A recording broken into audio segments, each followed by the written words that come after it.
నిన్న సాక్షాత్తు వెంకటేశ్వర స్వామి ఫోటో కూడా కౌన్సిల్లోకి తీసుకెళ్లిపోయారు. ఏం తమ్ముళ్ళు, ఇది మీకు న్యాయం అనిపిస్తుందా? న్యాయం అనిపిస్తున్నానని మిమ్మల్ని అడుగుతున్నా. ఇలాంటి వాళ్ళతో నేను రాజకీయం చేయాలని మిమ్మల్ని అడుగుతున్నా. చెప్పులు వేసుకొని వెంకటేశ్వర స్వామి ఫోటో పెట్టుకొని ఫోటోలు తీసుకొని ఇసిరిసేస్తారు. అంటే ఏంటి మీ అజం? ఏంటి మీ అహంకారం? మీ అహంకారం అంతా ఒకటే, ఒక రాజకీయ పార్టీ అని. శివుడి తల మీద పాముంటే మనం ఏం చేయలేము ఒకసారి, అదే అనుకుంటున్నారు. నేను తప్పకుండా శివుడు తలపైన పాముంటే నమస్కారం పెట్టి శివుడికి దాన్ని బయట తీసుకొచ్చి పాముని ఏం చేయాలో అది చేస్తామని చెప్పి కూడా నేను మీకు తెలియజేస్తున్నా. ఎవరి కోసం ఇది? మీకోసం అవునా కాదా?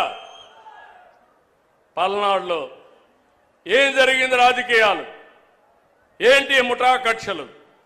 రాయలసీమ మొత్తం ముఠాల్ని పూర్తిగా అణిచివేసి ఈరోజు రాయలసీమ కరువు సీమ కాదు, రతనాల సీమని హార్టికల్చర్ హబ్గా తయారు చేస్తున్నారు. నీళ్ళిచ్చా హార్టికల్చర్ హబ్ చేస్తున్నా, రైతాంగాన్ని బాగు చేసే బాధ్యత తీసుకున్నా. ఇక్కడ కూడా మిమ్మల్ని అందుకే అడుగుతున్నా.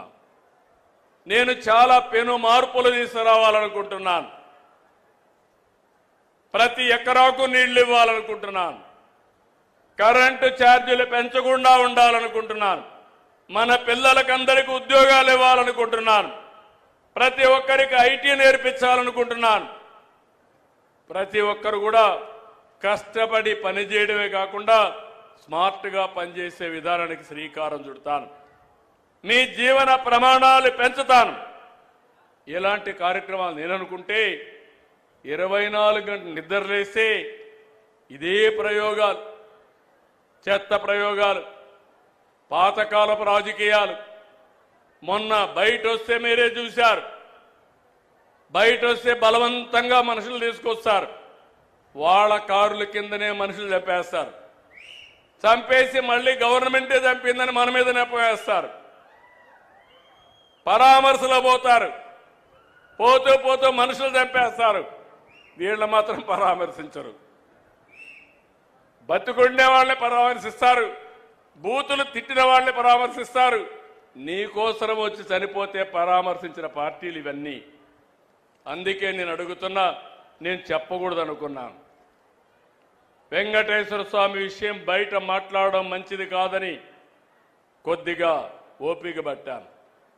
కానీ 2 రోజులు ఓపిక పడితే తిరిగి ఆ నెపాన్ని నా మీద వేసి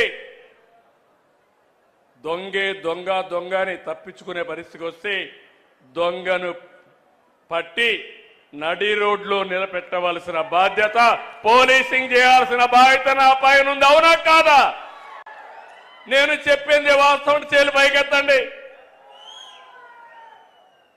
మీరు నాతో నడుస్తారా అని మిమ్మల్ని అడుగుతున్నా. Thank you.